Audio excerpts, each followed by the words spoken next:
네, 하나님의 사랑이 여러분과 함께 하심을 믿습니다. 네. 여러분 만약에 1년 뒤의 모습을 그림으로 그린다면 여러분 어떤 모습을 그리겠습니까? 1년 뒤에 나는 이런 모습을 할 것이다. 예. 아마 행복한 얼굴을 그리기도 할 것이고요. 그리고 뭐 꽃과 나무들, 자연을 그리면서 나는 이렇게 자연과 함께 더불어 살 것이다. 그리고 또 가족과 함께 하는 그런 같이 둘러앉아서 함께 있는 모습을 그리기도 할 것 같습니다. 네. 여러분 천재 화가 중에 빈센트 반 고흐가 있는데요. 네, 그의 작품에는 유독 해바라기 그림이 많이 있어요.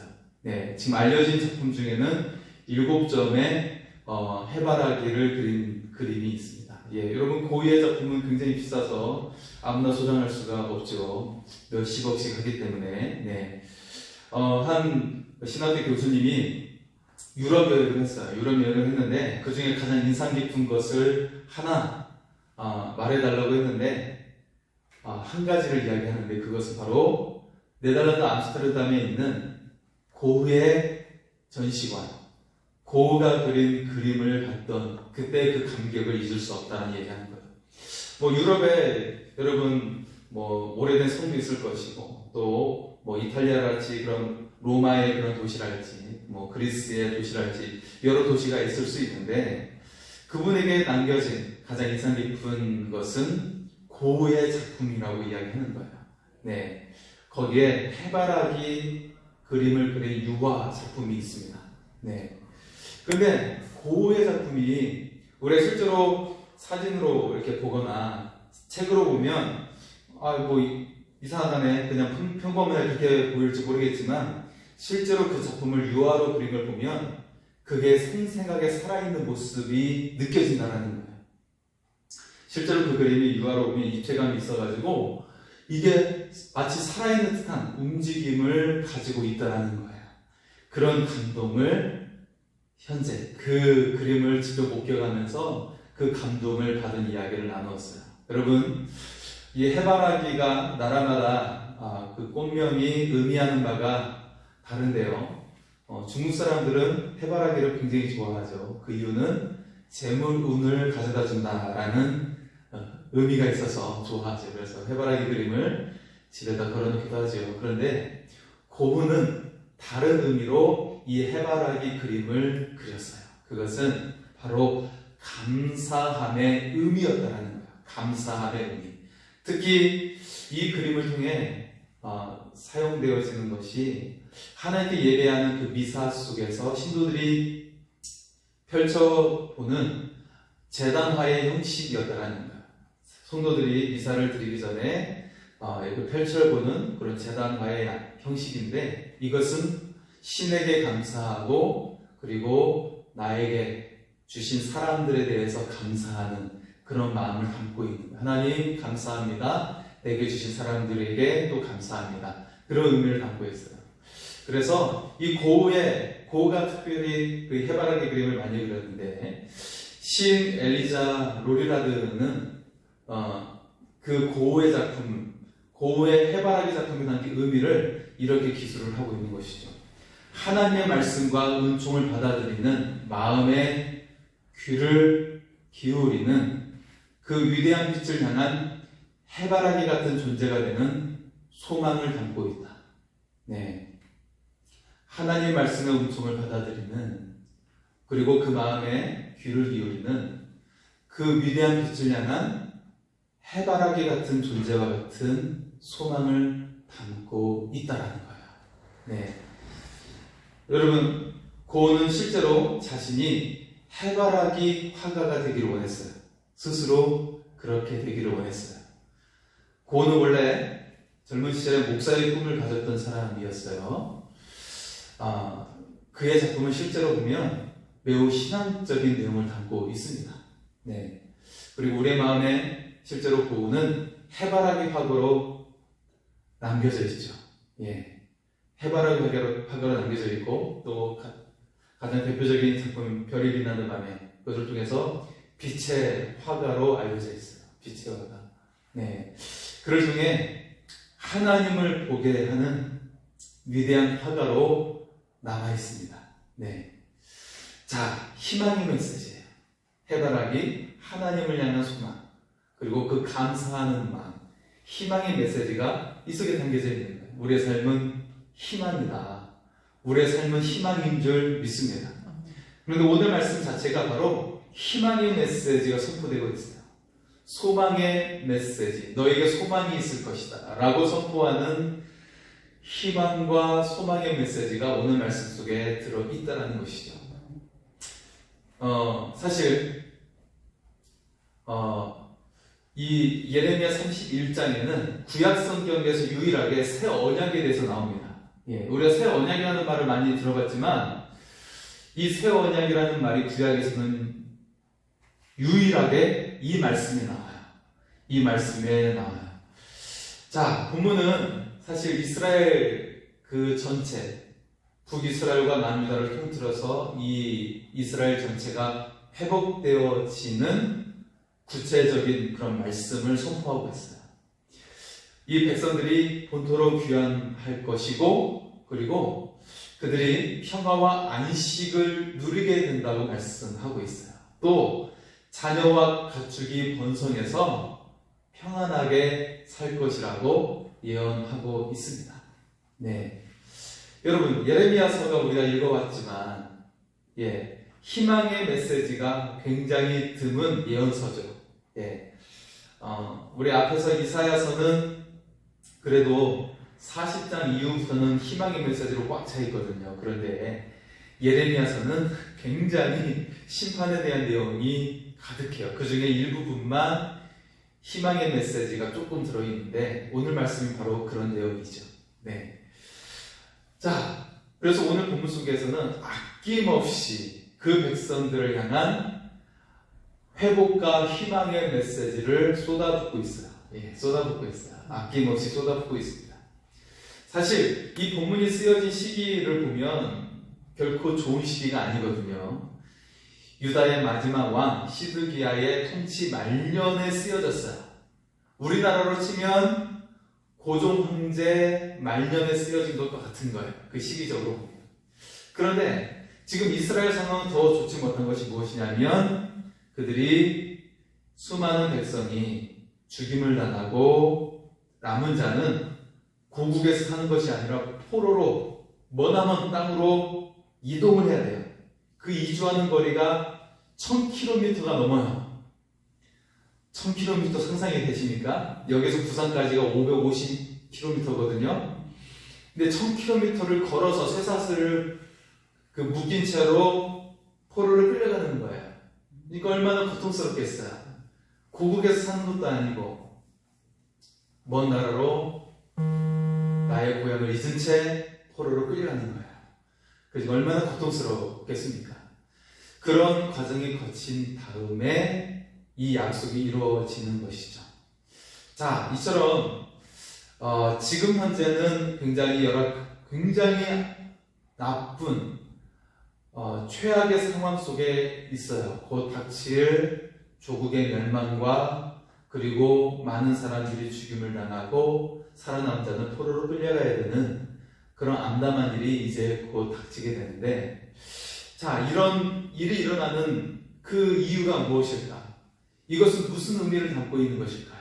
그것은 철저한 굴복의 의미를 담고 있고요. 그리고 이들이 철저한 패배를 통해서 이전의 모든 것을 버리게 된다는 것을 의미하고 있어요. 이전에 너희가 가지고 있던 모든 걸 버리게 될 거야. 너희가 가지고자 했고 너희가 의지했던 것들을 다 포기해야 될 거야 라고 말씀하고 있어요. 즉 하나님을 버린 백성을 정화시키려는, 그래서 그들이 의지했던 모든 것들이 허망하고 헛된 것임을 그들의 조국의 멸망을 통해서 보여주는 거예요. 그러면서 어떻게 돼요? 오직 소망이 어디에 있어요? 희망이 어디에 있어요? 오직 하나님이 소망임을 믿습니다. 오직 하나님만이 소망임을 보여주고자 하시는 거예요. 그리고 또한 하나님께서는 이 백성을 완전히 새롭게 뒤엎어서 새 일을 행하시는 하나님이심을 보여주고 있어요. 네. 자, 그런데 하나님께서는 이 백성을 향하신 진정한 하나님의 마음을 오늘 본문 속에 소개하고 있어요.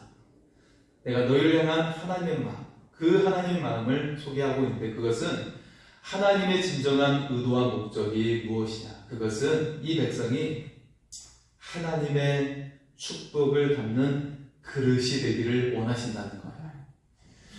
아브라함에게 주셨던 이 축복의 통로가 이 백성에게 다시금 회복되어지기를 원하고 계세요. 모세에게 그 신명기의 약속을 통해 주셨던 왕같은 제사장 나라가 이 나라가 다시금 그렇게 되기를 원하고 계시는 거예요.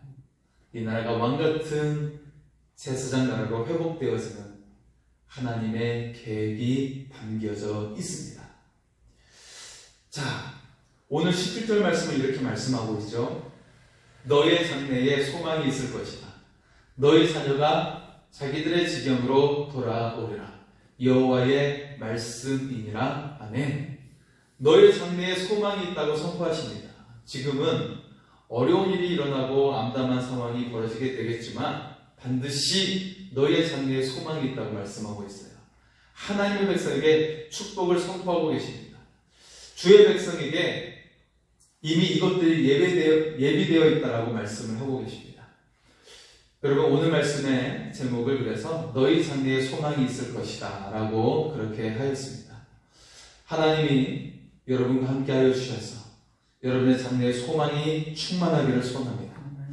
현재 삶에도 하나님께서 소망 가운데 함께 하여 주실 줄 믿습니다. 자, 오늘 1절의 말씀은요 이렇게 말씀하고 있습니다. 1절입니다. 여호와의 말씀이니라. 그때 내가 이스라엘 모든 종족의 하나님이 되고 그들은 내 백성이 되리라. 아멘.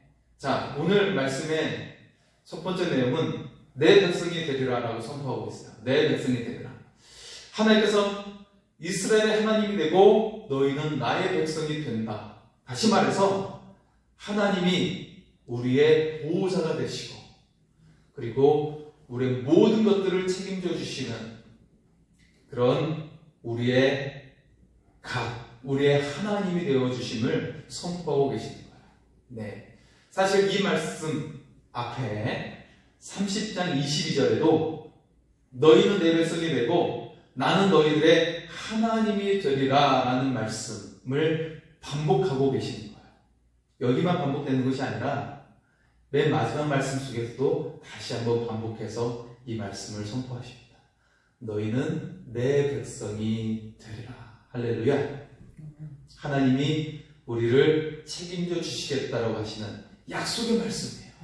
내가 너에게 주신 분명한 약속이 임하고 너희를 향한 축복이 임한다라고 하는 축복의 말씀이에요.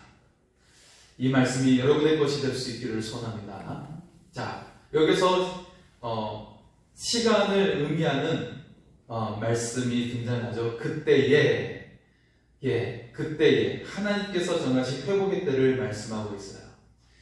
이스라엘의 그 죄가 주홍같이 붉을지라도 하나님께서는 그들을 흰눈처럼 그 죄를 용서하시겠다는 거예요. 그리고 회복시켜 주시겠다는 것이죠. 여러분, 하나님의 사랑은 한 번의 사랑으로 그치지 않습니다. 3절의 말씀에서도 소개되고 있는데요. 영원한 사랑으로서 택한 백성을 결코 버리지 않으신다라는 거예요. 그 사랑이 계속 반복된다라는 거예요. 여러분, 자녀를 향해 엄마가 사랑하는데 그 사랑이 지금 오늘 사랑했으면 내일은 사랑하지 않습니까? 그렇지 않죠. 계속 사랑하죠. 아기가 처음에 태어나고 갓난아기일 때의 모습. 오늘 모유 수유를 했으면 내일은 수유하지 않습니까? 수유하죠. 그렇게 해서 계속해서 사랑을 베풀고 공급해주는 그런 엄마의 모습처럼 하나님은 우리를 계속 사랑으로 보듬고 안으시고 공급하시는 하나님이신 줄 믿습니다. 계속 끊임없이 우리를 사랑하신다는 거예요. 어제 사랑했는데 오늘은 사랑하지 않습니까? 아니요. 똑같이 우리를 사랑하고 계신다는 거예요. 자, 이 그때에를 가리키면서 하나님은 계속해서 구체적인 묘사를 하고 계세요. 그때에. 4절에는 너희가 다시 세움을 받고 즐거워하는 자들과 함께 춤을 추게 될 것이다 말씀하고 있고요. 5절에는 포도나무의 열매를 따먹게 될 것이다. 그리고 6절에는 시온에 올라가서 하나님께 나아가게 될 것이다 라고 말씀을 하고 있어요. 얼마나 행복한 메시지입니까? 이스라엘이 다시 세움을 입는다는 이 의미는 이스라엘이 이제는 하나님 앞에서는 구별된 삶을 사는 것을 의미하고 있어요. 거룩한 삶을 살면서 그로 인해 즐거움으로 가득하게 될 것이다 라고 말씀을 하고 있어요. 그리고 또한 그들이 심은 대로 거두는 복이 주어지게 될 것을 말씀하고 있어요. 여러분, 심은 대로 주어지는 복은 어떤 복이에요? 하나를 심으면 80알, 100알, 120알 그렇게 맺는 게 심는 대로 거두는 복이에요. 이 은혜가 여러분에게 임할 줄 믿습니다. 하나 심는다고 하나 얻는 게 아니라 80배, 100배, 120배를 얻는 거예요. 이 은혜가 여러분의 삶 가운데 충만하기를 소원합니다. 하나님께서 보호해 주시지 않으면 아무리 땀 흘려도 소출을 수확할 수가 없어요. 수확을 하더라도 강한 자들에게 빼앗기게 되는 거예요. 내가 열심히 일해서 이렇게 모아놨더니 사기꾼이 딱 전화 와가지고 너의 자녀를 붙들고 있는데 얼마를 입금하지 않으면 내가 상해를 입히겠다. 그러면은 눈이 뒤집혀지지 않는 부모가 어디 있겠습니까? 그래서 냉큼 그 계좌에다가 입금했는데 알고 봤더니 보이스피싱, 그죠? 그 외에도 전세 사기를 진단할지 얼마나 지금 악한 일들이 많이 일어나고 있습니까? 여러분, 하나님께서 우리에게 지혜를 주시지 않으면, 우리를 인도해 주시지 않으면 살아갈 수 없는 이 시대를 살고 있습니다. 우리가 계약서를 쓰기 전에, 그리고 계좌에 입금하기 전에 먼저 하나님께 기도할 수 있기를 소원합니다. 이 두려움의 일, 이 우리를 속이는 그 모든 일 가운데 하나님께 먼저 기도로 나아가고, 하나님, 이것이 무슨 일입니까? 하나님, 왜 나에게 이런 일이 일어나고 있는 것입니까? 라고 한번 하나님께 기도하고 나갈 수 있는 그런 우리의 삶이 될 수 있기를 소원합니다. 분명 하나님께서 여러분을 정신 똑바로 차리게 하여 주시고, 그리고 냉철하게 판단하게 해주셔서 옳은 길로 인도해 주실 줄 믿습니다. 여러분, 과거에는 이 시스템이 발달되지 않는 그 시대에는, 국경이 제대로 형성되지 않는 그 시대에는 외세 공격이 잦았어요. 그냥 국경이 제대로 형성되지 않았기 때문에 그냥 침범해서 약탈해가고 그랬어요. 아무리 군사가 있다 할지라도 그 경계를 지켜나가는 것이 굉장히 어려웠죠. 국가 간의 협약도 제대로 되어 있지 않기 때문에.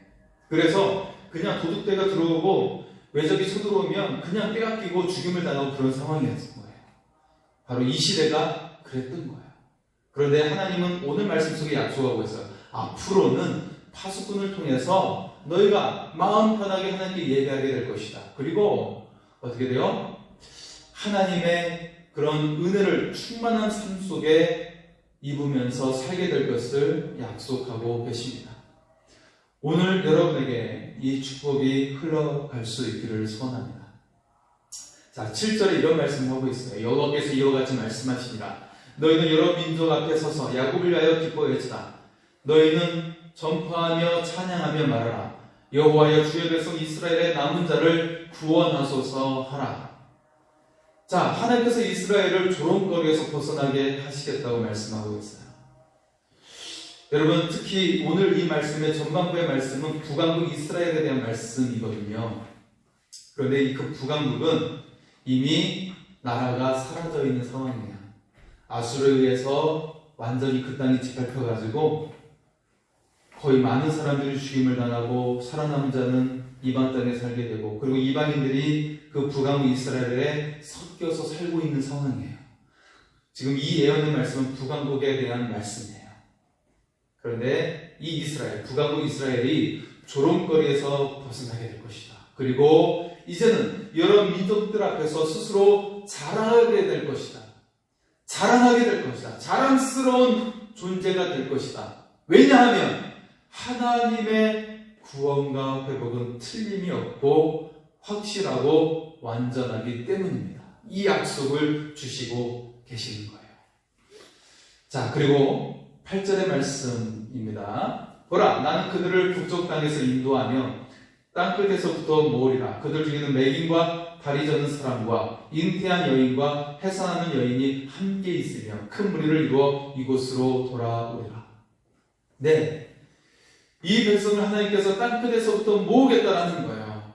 땅끝에서도 모아서 모으는데 건강한 사람뿐만 아니라 몸이 불편한 사람, 그리고 아기를 가져서 몸이 불편한 그런 임산부도 모두 다 안전하게 돌아오게 될 것을 약속하고 계십니다.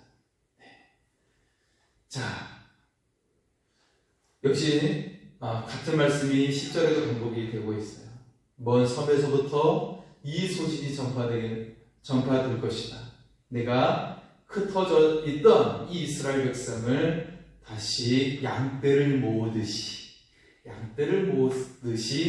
모으게 될 것이다. 말씀하고 있어요. 여러분, 목장에 양떼가 무리로 모이는 거 본 적이 있어요? 거기서 그 양떼를 모으는 그 개가, 막 두 마리 개가 막 모으면서 이 양떼가 한꺼번에 무리 안으로 막 흩어져 있던 양떼들이 한꺼번에 모이는 그런 모습을 보면 굉장히 경이로운 모습을 볼 수가 있어요. 그렇게 해서 우리 안으로 들어오는 모습. 마치 하나님께서 그런 모습을 이야기하고 있는 거야. 내가 너희를 모을 것이다. 여러분, 이 말씀의 의미는 비단 북왕국 이스라엘에 대한 말씀만이 아니라 지금 이 시대를 향하신 하나님의 말씀인 줄 믿습니다.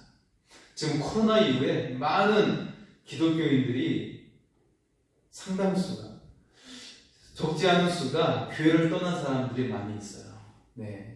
그 숫자가 코로나 전에는 25%가 기독교인이었는데 코로나 이후에는 5%가 떨어져 나가서 20%. 그러니까 기독교인 전체 인구 중에로 따지면 20%가 떠났다라는 거예요. 최소한 20%가 떠났다라는 것이죠. 그리고 아직도 예배 출석이 이전만큼 회복되는 그런 교회가 거의 없습니다. 그런 상황이에요. 그래서 지금 대부분 60%에서 70% 정도 예배가 회복됐다고 그러는데요. 자, 마치 지금 잠시 신앙을 떠난 이들이 그 숫자로 따지면 굉장히 많죠. 굉장히 많은데 그들을 모으는 하나님의 역사가 지금 이 나라에도 임하게 될 줄 믿습니다. 다시금 그들이 돌아오게 될 것입니다. 그 하나님의 은혜가 임하기를 소원합니다.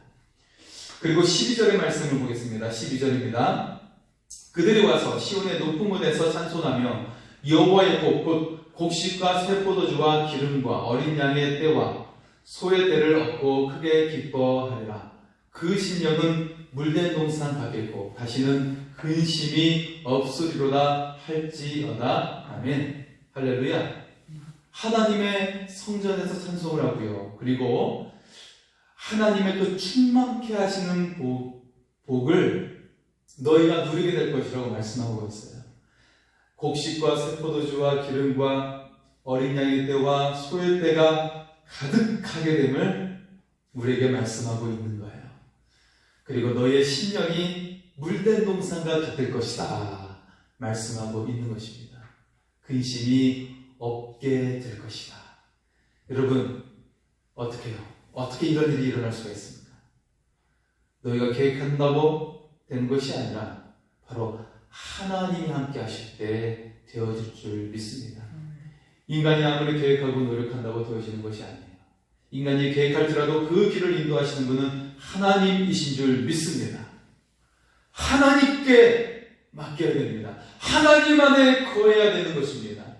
평생에 그분을 예배하며 살아갈 수 있기를 소원합니다. 하나님께서는 하나님께 나아가는 그 예배를 통하여 우리를 회복시켜 주시고 충만케 하시는 은혜를 내려주실 줄 믿습니다. 여러분의 심령이 물된 동산과 같은 그런 충만한 기쁨을 여러분에게 주실 줄 믿습니다. 더 이상 근심이 없고 여러분 안에 천국의 기쁨으로 가득하게 될 줄 믿습니다. 자, 이제 15절 이하부터 라헬의 슬픈 역사를 상기시키면서 하나님의 애틋한 마음을 우리에게 보여주고 계십니다. 자, 15절 말씀을 보겠습니다. 여호와께서 이와 같이 말씀하십니다. 라마에서 슬퍼하며 통곡하는 소리가 들리니 라헬이 그 자식 때문에 애곡하는 것이다. 그가 자식이 없어져서 위로받기를 거절하는도다. 라마는 문자적으로 높은 곳을 뜻하고 있는데요. 바로 북왕국에 있는 베냐민 지파를 가리키고 있습니다. 지명으로는 그곳을 가리키는데, 자, 이곳은 라헬이 묻혔던 무덤 근처에 해당해요. 예, 야곱의 두 번째 부인이었던, 라헬이 처음에 아기가 없었죠. 그래서 자식이 없어서 슬피 울었어요. 바로 그것을 이야기하고 있는 거예요. 그런데 이 울음을 통해서 어떻게 이야기하고 있어요? 북왕국 이스라엘이 아수르가 쳐들어와서 죽임을 당하는 내용을 이야기했었어요. 그것을 이야기를 했었거든요. 자, 이제 하나님께서는 이 울음, 내 울음소리와 내 눈물을 멈추라고 16절에 말씀을 하고 있어요. 너의 울음과 눈물을 멈추라. 왜? 위로가 필요한 사람에게 그 울음과 눈물을 멈추라고 할까요?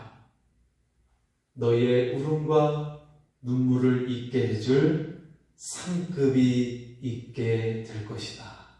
이 약속이 있다라는 것입니다. 할렐루야.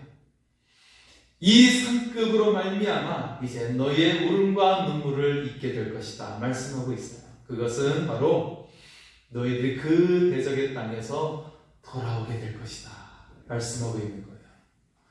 북이스라엘의 백성의 귀환을 의미하고 있습니다. 여러분, 사실 북왕국 이스라엘은 아수르에 멸망한 다음에 완전히 회복되지는 않아요.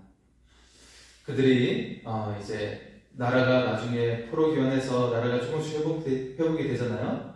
회복이 되지만 여전히 그 사마리아, 북왕국을 대표하고 있는 이 사마리아 지역은 여러분이 잘 아시는 것처럼 예수님 시대에는 이들이 이방 민족과 섞였다고 해서 유대인들이 상종을 하지 않았던 자들이죠. 그들이 바로 사마리아인으로 남게 되죠. 유대인들은 이 사마리아 땅을 통과하지 않고 돌아서 갔어요. 부정한 땅이라고 생각해서 차라리 그 옆에 있는 모압 땅을 돌아서 갔어요. 그 정도로 천대시했던 지역인데 그 이후에는 이것이 완전히 회복되지는 않아요. 자, 이것이 무엇을 의미할까요? 열방을 의미하고 있는 거예요. 북왕국 이스라엘 같은 우리 모든 열방을 의미하고 있는 것입니다. 열방이 주께로 돌아오게 될 것을 말씀하고 있는 거예요.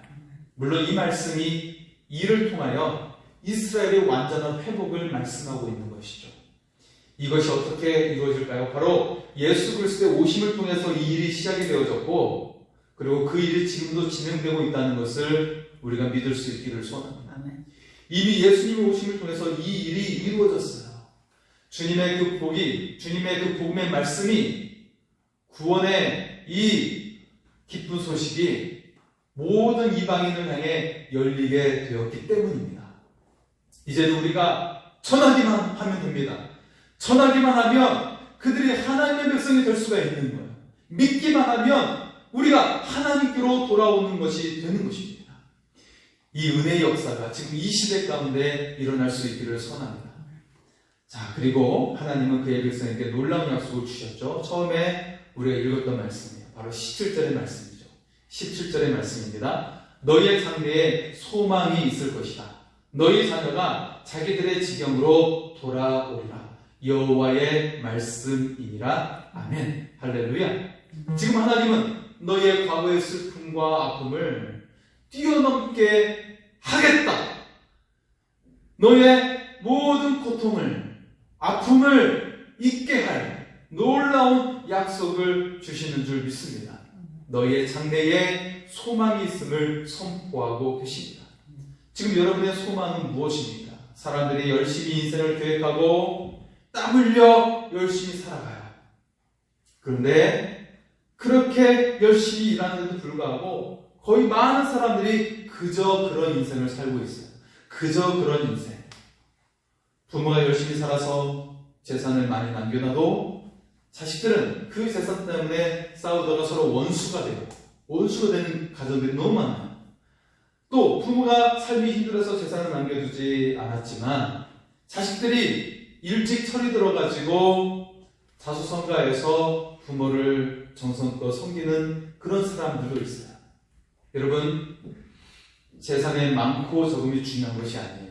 중요한 것은 그 속에 하나님이 계시느냐, 하나님이 계시느냐, 믿음의 유산을 주었는지가 중요하다는 것입니다.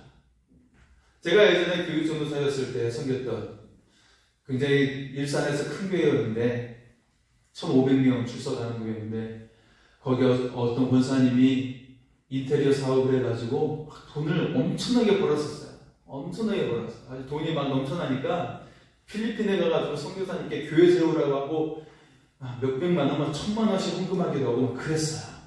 몇백만 원, 1,000만 원이 그냥 돈 같지 않게 쓰여졌던 30년 전에 그랬다는 거예요. 30년 전에. 그런데 IMF가 와가지고 대금이 들어오지 않으면서 부도가 났어요. 남편은 집도 다 넘어가고 다 넘어갔어요. 하지만 이 권사님이 그렇게 잘 살았던 그 사람이 조리사 자격증을 따가지고 학교 급식센터에서 일하시는 거예요. 열심히 일하시는 거예요. 남편은 완전히 삶의 허탈해서 아무 일도 못하고 있는 상황이고, 그런 상황 속에서 하나님은 어떤 길을 예비하시냐면 그 아들을 더욱더 믿음으로 단단하게 만들어주시고, 물론 그 어머니도 굉장히 신앙이 좋았어요. 비록 그 사업이 망했지만, 집안이 망했지만 하나님을 뜨겁게 의지하면서 열심히 조리사 일을 하면서 자격증을 따고 그렇게 해서 열심히 일했던 것이죠. 그리고 그 아들이 그렇게 신앙적으로 잘 자라서 목사가 된 줄 믿습니다. 목사가 됐어요. 그 아들이. 하나님께 영적인 축복이 그 집안에 임하게 되었습니다. 여러분, 중요한 것은 재산이 아니에요. 세상적인 성공이 아니에요. 그 속이 하나님께 속해 있느냐, 믿음의 유산이 그 속에 있느냐, 이것이 중요하다는 것이에요. 하나님은 다른 것 보지 않아요. 세상적인 성공, 하나님께서는 중요하지 않아요. 그 속에 믿음의 유산이 이어졌느냐, 그걸 보시고 계시는 거예요. 야곱이 형으로부터 장자의 축복을 가로챘는데 야곱이 받은 것이 무엇이에요? 아버지 이삭의 재산을 이어받았습니까? 야곱은 한 푼도 못 받았어요. 오히려 형 에서가 그 유산을 다 받아갔어요. 야곱이 받은 건 뭐예요, 그러면? 야곱의 장자의 축복을 가로챘는데 야곱이 받은 것은 무엇이에요? 야곱의 장자의 축복은 바로 하나님 신앙인 줄 믿습니다. 그의 유산은 하나님을 향한 믿음이 바로 그의 유산이었던 거예요. 아브라함에게 주셨던 믿음의 유산, 이삭에게 주셨던 믿음의 유산, 그것이 야곱에게 흘러간 거예요. 그리고 이 야곱의 유산은 친히 그의 미래가 하나님이 되셨고 하나님이 그의 모든 삶을 인도해 주신 줄 믿습니다. 야곱에게는 하나님이 바로 그의 소망이 되어 주셨어요. 그래서 무일푼이었던 그가 12명의 자손을 낳고, 그리고 하나님께서는 그를 통해 이스라엘이라는 나라를 만들어 주신 줄 믿습니다.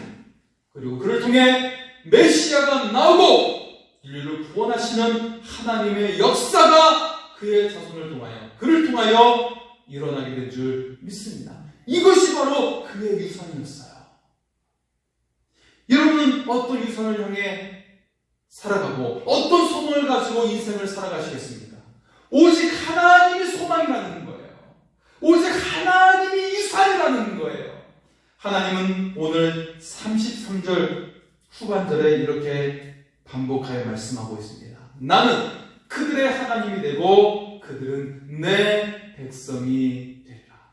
오늘 1절에서 했던 말씀을 다시금 반복하고 있고, 그리고 앞에 30장 22절에서 했던 말씀을 다시 반복하면서 하나님은 내가 너의 하나님이 되고 내가 너의 소망이 됨을 다시금 분명히 말씀하고 있습니다.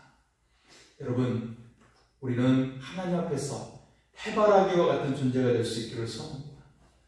우리를 향해 비추는 그 하나님의 영광의 빛을 바라보고 그 빛을 향해 얼굴을 드는 해바라기와 같은 존재가 될 수 있기를 소원합니다. 하나님이 우리의 소망이에요. 하나님이 우리의 모든 것이 되어주십니다. 그 하나님을 붙잡고 나가는 하나님의 사람이 될 수 있기를 소원합니다. 이 시간 소망 되신 주님을 찬양하며 나의 등 뒤에서 같이 찬양하시겠습니다. 나의 등 뒤에서